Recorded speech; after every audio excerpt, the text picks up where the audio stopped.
बढ़िया से देखिए, ज्योमेट्री काफी लोग ट्राइंगल से स्टार्ट करते हैं, और ट्राइंगल ही क्यों, पॉइंट से स्टार्ट करते हैं कि बहुत सारा पॉइंट मिलकर एक रेखा बनता है, एरो बनता है, यहां से स्टार्ट होते हैं और फिर 3 एरो मिलकर यानी 3 रेखा बनके जो निर्माण होता है उसको हम लोग ट्राइंगल या त्रिभुज बोलते हैं। हम आपको सबसे पहले एक एक एंगल के बारे में बताएंगे, किस एंगल को क्या बोला जाता है। इसके बाद जब आप यहां पर जाएंगे तब आपको कोई दिक्कत नहीं आएगा। देखिए यहां पर आप देख रहे हैं कि 2 लाइन है, क्रॉस किया है। यहां जरा ध्यान से देखेंगे, ये एक एंगल बन रहा है जिसको 1 हमने दिया, ये 2, 3, 4, यहां पर 5, 6, 7 है। नो डाउट एक बात पूरा बढ़िया से आप लोग सबको ही जानते हैं कि अगर हाफ पार्ट को बोला जाए, ये ऊपर का पार्ट तो 180 बना और फिर नीचे का पार्ट 180, यानी टोटल अगर देखा जाए तो इसमें 360 डिग्री बना है। अगर किसी 3 एंगल का वैल्यू अगर दिया रहेगा तो 360 से माइनस करके हम लोग 4th का एंगल का कोई भी वैल्यू निकाल सकते हैं। इसी तरह से यहां पर 3 एंगल अगर दिया, और फिर 3 एंगल ही क्यों, 3 एंगल नहीं भी देगा, अगर 2 दे दिया तब भी निकल जाएगा। कारण क्या है, जरा यहां पर ध्यान से देखेंगे। अगर यहां पर सबसे पहले हम आपको वर्टिकल अपोजिट एंगल के बारे में बात कर रहे हैं, जरूरत नहीं है कि 4 का 4 दे या 3 दे तभी 4th निकलेगा, क्योंकि यहां पर बहुत सारे एंगल होते हैं जो एक दूसरे को रिप्रेजेंट करते हैं, उसका जो वैल्यू होगा वही दूसरे का वैल्यू होगा। तो अगर हम एक एक एंगल के बारे में जान जाएं तो टोटल वैल्यू नहीं भी देगा तो हम अपने से वैल्यू निकाल सकते हैं। ठीक है, इसको जानने के पहले ये जरूर जानना चाहिए कि ये जो आप देख रहे हैं इसको क्या बोला जाता है, ट्राइंगल। और यहां पर जो आप देख रहे हैं, अगर हम बोलेंगे angle A plus B plus C is equal to कितना डिग्री होता है, 180 डिग्री। ठीक है, अब यहां पर आप देख रहे हैं कि ये जो वैल्यू है इसके बराबर होगा, ये वैल्यू इसके बराबर होगा। क्यों होगा, अगर हम यहां पर मान लीजिए ये A है, ये B है, ये C है, तो हम इसको C क्यों बोलेंगे, या फिर हम इसको B क्यों बोलेंगे, कुछ ना कुछ तो रिलेशन है तभी तो बोल रहे हैं। यही रिलेशन को जानने के लिए एक एक चीजों को हम यहां पर देखेंगे। सबसे पहले देखिए वर्टिकल अपोजिट एंगल किसको बोलते हैं, यहां ध्यान दीजिएगा। वर्टिकल यहां पर बोला गया है 1 इज इक्वल टू 3। एक्चुअल में वर्टिकल होता कैसे है, यहां पर हम आपको दिखा रहे हैं, देखिए ये वर्टिकल एंगल हुआ। अगर हम बोलेंगे वर्टिकल एंगल में ये एंगल और ये एंगल आमने सामने है, ये हमेशा इक्वल होता है, सेम वैल्यू होता है। अगर हम बोलेंगे ये 60 डिग्री है तो ये भी कितना डिग्री होगा, 60 डिग्री। आ रहा है समझ में बात। तो यहां पर कितने वर्टिकल एंगल हैं, तो हम यहां पर देख रहे हैं कितने वर्टिकल एंगल हैं, 1 is equal to 3, 2 is equal to 4, 1 is equal to 3, 2 is equal to 4। इसी तरह से नीचे भी होगा, 5 इज इक्वल टू 7 और 6 इज इक्वल टू 8। तो वर्टिकल अपोजिट एंगल, आमने सामने जो एंगल बनता है उसी को हम लोग बोलते हैं, और दोनों इक्वल होता है। यहां तक तो किसी को दिक्कत नहीं है। अब पहचान में भी आ गया, कैसे पहचानेंगे सो। अब आइए करस्पॉन्डिंग एंगल्स, जिसको हम लोग हिंदी में संगत कोण बोलते हैं, ये भी इक्वल होते हैं। अब बोलेंगे सर संगत कोण का हम लोग कैसे पता चलेंगे कि 1 इज इक्वल टू 5 हो रहा है, 1 इज इक्वल टू 5 हो रहा है, या फिर 4 इज इक्वल टू 8 हो रहा है, 4 इज इक्वल टू 8 हो रहा है, या 2 इज इक्वल टू 6 हो रहा है। इसके लिए आपको बहुत ज्यादा समझने का दरकार नहीं है। देखो F याद रखेंगे, क्या याद रखेंगे, F। ये देखिए यहां बनाना उल्टा F, ये याद रखिए। तो यहां पर भी तो कुछ बन रहा है, ये देखिए इस फिगर को देखेंगे, ये तो F बन रहा है। अगर ये मिटा दिया जाए, इधर हटा दिया जाए, तो ये देखो एक F का शेप बना रहा है। यहां पर आप देख रहे हैं ये 3 और यहां 7। तो इसी को हम लोग क्या बोलते हैं, करस्पॉन्डिंग एंगल्स, संगत कोण। ये भी इक्वल होते हैं। यहां पर जैसे आप देख रहे हैं 3 इज इक्वल टू 7, उसी तरह से इधर भी तो बनेगा। तभी तो हमने लिखा है, क्या लिखे हैं, 4 = 8। इधर का एफ देखिए,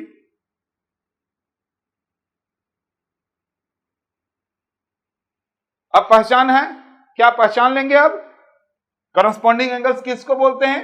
आप एफ को याद रखेंगे, ऐसा अगर कोई फिगर देगा तो हम लोग तुरंत समझ जाएंगे कि दोनों का वैल्यू इक्वल है। यानी अगर ये 50 डिग्री होगा तो ये भी कितना डिग्री होगा, 50 डिग्री।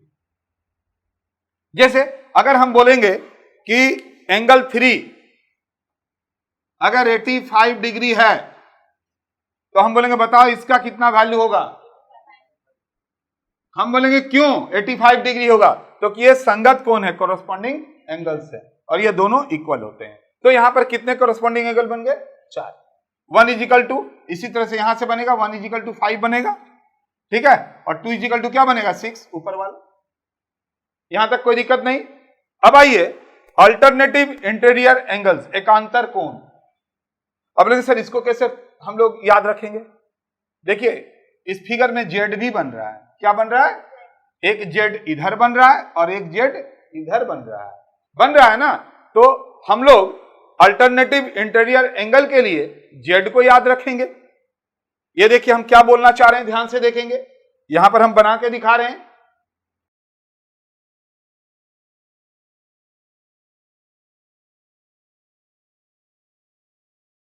बना है ना, देखिए वहां पर, तभी तो वहां पर आपने लिखा है, देखिए फटाफट वहां पर देखेंगे,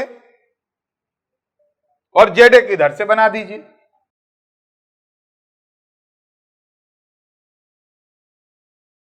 क्या लिखे हैं आप, बोलिए।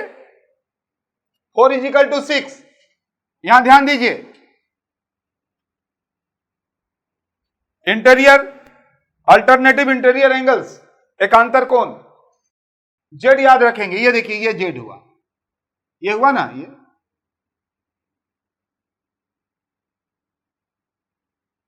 तो यहां पर जो आप देख रहे हैं, यहां पर जो मैंने बताया एक जो कोण बना है, यानी जो ये 4 है और यहां पर जो बना है,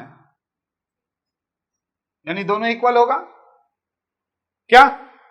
अगर ये बोला जाए कि अगर ये 90 डिग्री है या 110 डिग्री है तो हम लोग तुरंत इसका वैल्यू भी 90 या 110 लिख देंगे।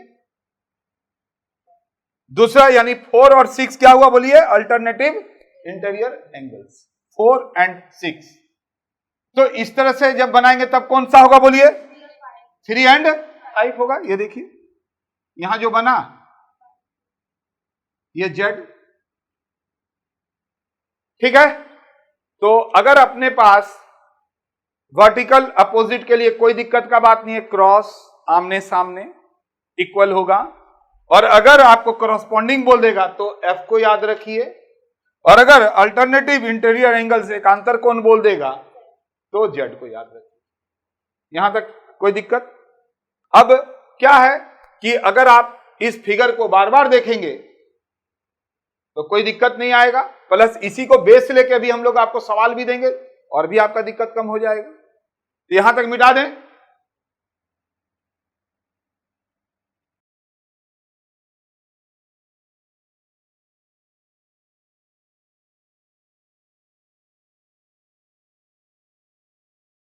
चार नंबर हम लोग आपको बताने जा रहे हैं। देखिए यहां पर आप एक देख रहे हैं, इंटरनल और एक्सटर्नल बराबर देखेंगे। यहां पर बोल रहा है अल्टरनेटिव, अगर इंटरनल नहीं है क्या है, बोलिए, angles is also equal in value. अब देखिए जरा यहां ध्यान से, एंगल 1 और एंगल क्या है 7, ये बाहर का, ये और ये, इसको हम लोग क्या बोलते हैं, अल्टरनेटिव। ये इक्वल होता है, यानी इसका जितना भी वैल्यू होगा इतना वैल्यू इसका भी होगा, और इसी तरह से यहां पर 2 और क्या होगा, 2 और 8। Fifth number, linear pair of angles. ये बहुत ही आसान बात है, जैसे यहां पर पेयर बनेगा, ये तो हम लोग जानते हैं एक तरफ का वैल्यू 180 डिग्री होता है, ये तो हम लोग सबको ही जानते हैं ना। अगर यहां से यहां तक का वैल्यू 180 और इधर से इधर का वैल्यू 180, 360 हो गया। तो देखिए यहां पर बोल रहा है कि अगर एंगल 1 और 4 मिला के कितना होगा, 180 होगा, यानी अगर एंगल 1 का वैल्यू 110 दिया हुआ है तो हम लोग समझ जाएंगे कि 4 का वैल्यू कितना हो गया, 70 हो गया, है कि नहीं। तो अब जरा देखेंगे और एक बात और भी समझ लो कि जैसे अगर इसका 110 दिया हुआ है तो हम लोग इधर जान जाएंगे 180 होता है तो ये 70 हो गया। अब ये दोनों वर्टिकल अपोजिट एंगल हो गया तो इसका भी वैल्यू 110 हो जाएगा, इसका 70 हो जाएगा। तो देखिए सवाल इस तरह से बनेगा धीरे धीरे। अभी हम ये बोल रहे हैं कि 1 and 4 इज इक्वल टू 180, 3 4 मिलके 180, 2 3 मिलके 180, 1 2 मिलके 180। इसी तरह से यहां पर भी बनेगा। हम नीचे वाला नहीं लिखे, एक तरफ वाला लिख दिए, यानी उधर में 2 2 को मिला के 180 बनेगा तो नीचे भी 2 2 को मिला के 180 बनेगा। इसको लिनियर पेयर ऑफ एंगल बोलते हैं। यानी एक एक एंगल के बारे में बढ़िया से समझ जाइए, फिर देखेंगे कहीं से दिक्कत नहीं आएगा। अब 6 नंबर क्या बोलिए, जिसको अंतःकोण बोलते हैं। जिसको क्या बोलते हैं, interior angles in same side of transversal, यानी अंतःकोण। अब देखिए यहां पर कौन कौन से होंगे, ये अंदर का, एक्सटर्नल नहीं है, देख रहे हैं तो इंटरनल है ये एक्चुअल में। ये देखिए यानी इसका जो वैल्यू होगा वही क्या होगा, इसका वैल्यू होगा, दोनों मिला के कितना होगा 180 होगा, क्योंकि एक तरफ है। ये देखिए 180 होगा। अब समझ गए, अगर इसको 110 है तो ये 70 होगा। देख रहे हैं ना क्यों, ऐसा क्यों हो रहा है, समझिए। ये इस साइड को कवर कर लिया, ये उस साइड को कवर कर लिया है, तो टोटल इधर 180 डिग्री हुआ कि नहीं। इसी तरह से हम लोग क्या बोल सकते हैं, 3 और 6, ये नीचे का कवर कर लिया, ये ऊपर का कवर कर लिया, ये भी कितना होगा 180। और देखेंगे जी, ये अभी हम आपको जो बताना चाहते हैं ये बहुत इंपॉर्टेंट बात है कि जैसे जब भी हम लोग एक एंगल देखते हैं, त्रिभुज देखते हैं, तो उसको तीनों जो आप देख रहे हैं ए बी सी, तीनों कोण को अगर हम लोग टोटल करेंगे तो 180 डिग्री होता है।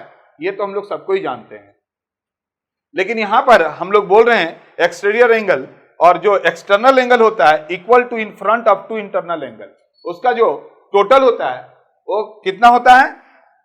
अब अगर आपको बोल दिए कि बताइए ए बी सी, ये 60 डिग्री है, ये 70 डिग्री है, तो ये कितना हो गया 130, तो ये तो 85 होगा। ये दिया हुआ है, और अगर मान लीजिए आपसे इसका वैल्यू मांग दिया कि कितना डिग्री होगा, तो क्या करेंगे आप, x इजिकल टू क्या करेंगे। तो हम लोग समझ गए कि जो इसका वैल्यू है, ये जो सामने का जो वैल्यू है 60 डिग्री और कितना 70 डिग्री, इसके बराबर होगा। अब बोलेंगे सर कैसे होगा, तो अभी हम आपको तुरंत बता देते हैं 130 डिग्री हो गया। क्योंकि यहां जब 50 दिया हुआ है, यहां पर 50 दिया हुआ है, ये 50 दिया हुआ है, तो इसको अगर हम पूरा ऐसे करके घुमाएंगे तो ये पूरा कितना होगा 180 होगा कि नहीं, ये पूरा 180 होगा। और जब ये 50 है तो ये अल्टीमेट कितना होगा 130, और ये देखेंगे सामने का दोनों का बराबर हो जाता है।